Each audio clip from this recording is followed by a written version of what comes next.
Hi friends, நம்ம விஜய் மல்லி ஸ்டோரியோட upcoming episode எப்படி இருக்க போகுது அப்படின்னு அந்த வீடியோவில் பார்க்க போகிறோம். மெயினாக வந்து பார்த்திங்கன்னா விஜய் மனசு டோட்டலாகவே மாறிடுச்சு அப்படின்னே சொல்லலாம். டோட்டலாக மாறினது மட்டும் இல்லாமல் இனிமேல் எவ்வளோ அளவு வந்து நம்மளால் நொந்து போனாலோ இப்போ அந்த அளவுக்கு வந்து அவர் சந்தோஷமாக இருக்கணும் அப்படின்னு சொல்லி தான் மல்லியை வந்துட்டு மனசார அவர் நினைக்கிறாரு. அதை வெளிப்படுத்தவும் செய்கிறாரு. எப்படின்னு பார்த்தீங்கன்னா மல்லி தூங்கிட்டு இருக்காங்க.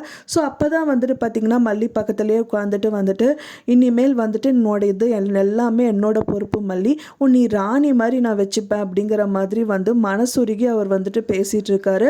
அது மட்டும் இல்லாமல் வந்துட்டு பார்த்திங்கன்னா அரவிந்த் கிட்டையும் வந்துட்டு வேலைக்கு ஹெல்ப் கேட்க சொல்லி ஹெல்ப்பாக வந்து கேட்டுட்டு இருக்காரு. அரவிந்த் என்ன சொல்கிறாங்கன்னா, ஒரு குழந்தைன்னு கூட பார்க்காம இப்படியெல்லாம் பண்ணிட்டாங்களே சார், அவளோட படிப்பெல்லாம் ஸ்பாயில் ஆகிடுச்சு அப்படின்றாங்க. அவங்களுக்கு காசு தான் முக்கியம் அப்படின்னு சொல்லிட்டு அவங்க ஸ்கூல் பற்றி பேசிகிட்டு இருக்காங்க. ஸோ எனக்கு எதாவது ஹெல்ப் பண்ணுங்க, இப்போ வேலைக்கு எங்கேயா சேரணும் அப்படிங்கிற மாதிரி சொல்கிறாங்க. அரவிந்த் ஒரு இடத்துக்கு கூட்டிகிட்டு போகிறாங்க. ஸோ அதை அவங்க வந்துட்டு இதில் ஒரு இதில் சைன் பண்ண சொல்கிறாங்க. சைன் பண்ணியும் வாங்கிட்டு அண்ட் தென் வந்து பார்த்திங்கன்னா நம்ம விஜய்க்கு வந்து அவங்க வந்து காசு கொடுக்குறாங்க. அது வாங்கிட்டு வராரு.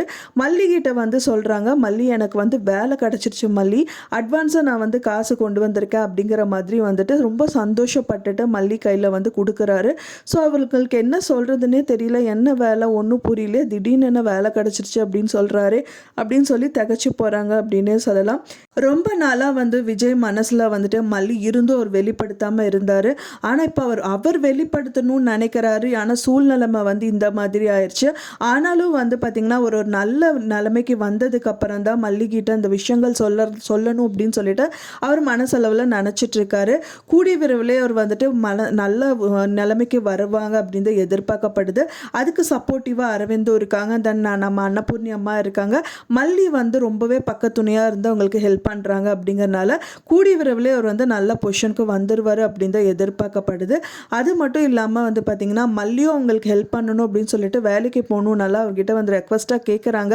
பட் ஆனால் உனக்கு என் மேலே நம்பிக்கை இல்லையா அப்படிங்கிற மாதிரி சொன்னனால அவங்க பேசாமல் இருக்காங்க அப்படின்னே சொல்லலாம்.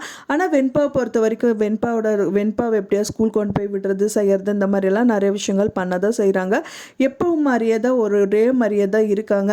ஆனால் விஜய் மட்டும்தான் வந்துட்டு மாறிட்டார். ஆனால் இப்போ மாறின விஜய் வந்து கடைசி வரைக்கும் மாறாமல் இருந்தால் நல்லாயிருக்கும் அப்படின்னு தான் எல்லாரோட கருத்துக்களும் கூட. ஸோ நானும் அப்படி தான் எதிர்பார்க்குறேன். நீங்கள் என்ன நினைக்கிறீங்க அப்படின்னு சொல்லிட்டு மறக்காமல் உங்களோட கருத்துக்களை எனக்கு கமெண்டில் ஷேர் பண்ணுங்கள் ஃப்ரெண்ட்ஸ். நான் சொன்ன இந்த தகவல் உங்களுக்கு பிடிச்சிருக்குன்னு நினைக்கிறேன் ஃப்ரெண்ட்ஸ். பிடிச்சிருந்தா மறக்காமல் லைக் பண்ணுங்கள், ஷேர் பண்ணுங்கள், கமெண்ட் பண்ணுங்கள், சப்ஸ்கிரைப் பண்ணுங்கள்.